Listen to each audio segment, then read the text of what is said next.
মায়াপুরে এলেই আপনি অবশ্যই মায়ায় জড়িয়ে যাবেন। পশ্চিমবঙ্গের নদিয়া জেলার জলঙ্গি নদীর তীরে অবস্থিত ঐতিহ্যবাহী প্রাচীন শহর, যার আগে নাম ছিল মিয়াপুর। এখানে ভ্রমণের জন্য খ্যাত মায়াপুর ইস্কন মন্দির ও কৃষ্ণনগর রাজবাড়ি।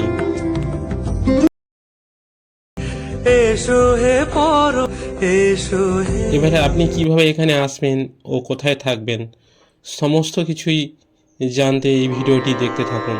মায়াপুর আসার সব থেকে সহজ উপায় হলো হাওড়া ও শিয়ালদা কাটোয়া ট্রেন ধরে নবদ্বীপ ধাম স্টেশনে নামুন। সেখান থেকে টোটো পেয়ে যাবেন হুলোর ঘাটের জন্য। ভাড়া পড়বে 10 টাকা। তারপর 5 টাকায় নৌকায় চলে আসুন মায়াপুর ঘাটে। আবার মায়াপুর ঘাট থেকে টোটো করে পৌঁছে যান মায়াপুর ইস্কন মন্দিরে। এছাড়াও আপনি কলকাতা শিয়ালদা রেলওয়ে স্টেশন থেকে ট্রেনে কৃষ্ণনগর স্টেশনে নামবেন। সেখান থেকে টোটো করে পৌঁছে যান মায়াপুরে। তারপর 4 নম্বর গেটে এসেই ওই পথ দিয়ে গেলেই আপনারা দেখতে পাবেন গীতা ভবন, গদা ভবন ও চৈতন্য ভবন। এবার আপনারা আপনাদের পছন্দ মতো হোটেল বুক করতে পারেন। বলি হাতে সময় নিয়ে আগে থাকতে অনলাইনে হোটেল বুক করতে পারেন। আমরা সকাল সকাল এসে পৌঁছালাম মায়াপুরে। কিছুক্ষণ রেস্ট নিয়ে বেরিয়ে পড়লাম মন্দির দর্শনে। ISKCON international society for Krishna consciousness 1966 সালে হিউ ডিভাইস গ্রেস এসি ভক্তি বেদান্ত স্বামী শ্রী প্রভুপাদ দ্বারা প্রতিষ্ঠিত ইস্কন এর এই নবনির্মিত মন্দিরের আরেক নাম চন্দ্ররায় মন্দির। এই চন্দ্ররায় মন্দিরটি প্রায় 350 ফুট উঁচু মিশরের পিরামিডের থেকে, যা পৃথিবীর বৃহত্তম মন্দির। আরও বেশি যদি জানতে চান তাহলে ইস্কন অ্যাপের মাধ্যমে মন্দিরের সমস্ত তথ্য কালেক্ট করতে পারেন। পাশে রয়েছে শ্রীল প্রভুপাদ পুষ্প সমাধি মন্দির ও মিউজিয়াম।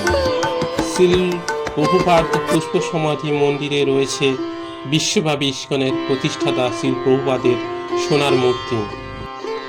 রয়েছে তার জীবনে প্রদর্শনকারী একটি মিউজিয়াম, যেখানে প্রবেশ মূল্য মাত্র 15 টাকা।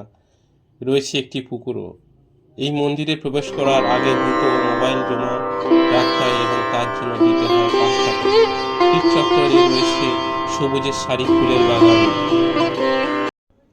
এখানে উৎসব উপলক্ষে যে কটা দিন অনুষ্ঠান হয় তা হলো চন্দনযাত্রা, স্নানযাত্রা, রথযাত্রা, জন্মাষ্টমী ও রাধা অষ্টমী।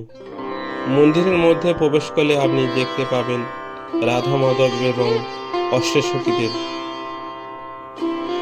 পঞ্চতত্ত্বের মোহময় দেবতা শ্রী চৈতন্য মহাপ্রভু এবং তার সহযোগীরা। রয়েছে ভগবান নৃসিংহদেবের বিগ্রহ। আপনি যদি ভরে যান তাহলে দেখতে পাবেন ভোর 4:30 মিনিটে মঙ্গল আরতি বেশ আড়ম্বরের সঙ্গে অনুষ্ঠিত হয়। এরপরে আমরা ফিরে এলাম হোটেলে মহাপ্রসাদের জন্য কুপন সংগ্রহ করতে। কুপনের মূল্য ছিল 60 টাকা। মেনুতে ছিল ভাত, ডাল, পনিরের তরকারি, কুমড়ো ও আলু দিয়ে একটা তরকারি ও মিষ্টান্ন অর্থাৎ পায়েস। খাওয়ার পর্ব শেষ করে ফিরে এলাম। বিকেলের দিকে মায়াপুরের আশেপাশের মন্দিরগুলি ঘুরতে বেড়ালাম। এলাম শ্রী চৈতন্য মঠে। শ্রী চৈতন্য মঠটি 1918 সালে শ্রীল ভক্তি সিদ্ধান্ত সরস্বতী মহারাজ দ্বারা প্রতিষ্ঠিত। মঠটি রাধা গোবিন্দকে উৎসর্গিত এবং এর ভক্তি সাধনার জন্য পরিচিত। শ্রী চৈতন্য মঠ এক কথা মহাপ্রভুর মাসির বাড়ি। এখানে আছে ভক্তি সিদ্ধান্ত সরস্বতী মহারাজের মন্দির, শ্রীল প্রভুপাদের ভজন কুটির, শ্রী গৌর কিশোর দাস মহারাজের সমাধি, শ্রী চৈতন্য মিউজিয়াম। এছাড়াও আছে রাধাকুণ্ড, শ্যামকুণ্ড। সবই একসঙ্গে দর্শন করতে পারবেন। এরপরে আমরা গেলাম শ্রী শ্রীবাস অঙ্গনে। এখানে এলে আপনি দেখতে পাবেন নিত্যানন্দ ও তার সেবকদের। তাছাড়া এখানে সেই ভাঙা খোলটি আজও আছে। আর দেখতে পাবেন রাধাকৃষ্ণের মূর্তি। শ্রী শ্রীবাস অঙ্গন দেখে আমরা গেলাম ভগবান শ্রী চৈতন্য মহাপ্রভুর জন্মস্থানে। এখানে এলে চোখে পড়বে নিম গাছের নিচে মহাপ্রভুর পদচিহ্ন, রয়েছে মাতা শশী দেবী এবং পিতা জগন্নাথ মিশ্রের বিগ্রহ। এর পরবর্তী উদ্দেশ্য ছিল শাশ্বত গৌড়ীয় মঠ সমন আশ্রম। দর্শন হলো রাধা মদন মোহনের বিগ্রহ।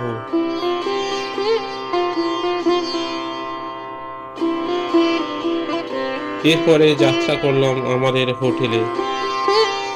করে নিলাম আর একটি স্পট, নরসিংহ মন্দির। তার পরের দিন পথে সকালে চোখে পড়ল হরে কৃষ্ণ হরে রাম করছে কৃষ্ণ ভক্তবৃন্দরা। বেরিয়ে পড়লাম নবদ্বীপের উদ্দেশ্যে। তার আগে গোশালাটা দেখে নিলাম। অনেক বড় বড় গরু একসাথে রয়েছে ও তাদের বাছুর। প্রতিনিয়ত লোক পরিষ্কার পরিচ্ছন্ন করার জন্য রয়েছে। ওখানে আসল খাঁটি ঘিও নিতে পারেন। এও বলে রাখি, যদি গোশালায় যেতে চান তাহলে ইস্কন মন্দিরের আশেপাশে থেকে টোটো পেয়ে যাবেন। ভাড়া পড়বে মাথা পিছু 15 টাকা। এরপর বেরিয়ে পড়লাম নবদ্বীপ ঘাটে। 5 টাকা টিকিট কেটে নৌকায় চড়ে উঠলাম। নৌকায় যেতে যেতে দূর থেকে মায়াপুরে ইস্কন মন্দিরটিকে বেশ ভালোই লাগছিল। আরও অবাক হলাম, নদীর জল দু রকম, একদিকে ভাগীরথী, অন্যদিকে জলঙ্গি নদীর জল অবাধ স্রোতে বয়ে চলেছে। দুটি নদীর জল দু রকম, নীল ও ঘোলাটে সাদা। অবশেষে আমাদের নৌকা নবদ্বীপ স্বরূপগঞ্জ ফেরিঘাটে এসে থামল। এর বাইরে এসে আমরা টোটো ধরে নবদ্বীপের কিছু দর্শনীয় স্থান দেখে নিলাম। প্রথমে এলাম গৌরাঙ্গ মহাপ্রভুর জন্মস্থানে। এটা কিন্তু আদি প্রাচীন মহাপ্রভুর জন্মস্থান। এই স্থানটি নিয়ে বহু মতভেদ আছে। এই নিম গাছটিকে দেখছেন, এই নিম গাছের নিচে ছোট্ট একটি মন্দিরের মধ্যে শচী মাতার কোলে মহাপ্রভু রয়েছে ও মন্দিরটিকে বেশ সুন্দরই দেখাচ্ছে। পরে গেলাম গৌর গোপীনাথ জিউ মন্দির। এখানে রয়েছে পৃথিবীর সব থেকে বড় শ্রী চৈতন্য দেবের মূর্তি, প্রায় 60 ফুট। এও বলে রাখি, এখানে প্রবেশ করতে হলে 10 টাকা টিকিট কেটে যেতে হবে। প্রবেশের করার আগে গুহার মধ্যে দিয়ে যেতে হবে।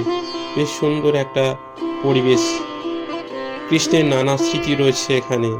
এখানে এলেই অবশ্যই এই স্থানটি দেখবেন। ও রয়েছে মিউজিয়াম। মিউজিয়ামের মধ্যে রয়েছে শ্রীকৃষ্ণ ও সখীরা। যেতে যেতে দেখতে পাবেন শ্রীকৃষ্ণ দোলায় দুলছে ও ওর পাশে রয়েছে নরসিংহ দেবের মূর্তি।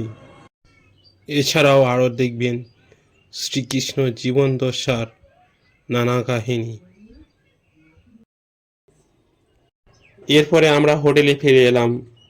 পরদিন সকালে আমরা কৃষ্ণনগর লোকাল ট্রেন ধরে শিয়ালদা উদ্দেশ্যে যাত্রা করলাম। এই ছিল 2 রাত 1 দিন মায়াপুর ও নবদ্বীপ ভ্রমণের ভিডিও। তাহলে দেখা হচ্ছে পরের ভিডিওতে।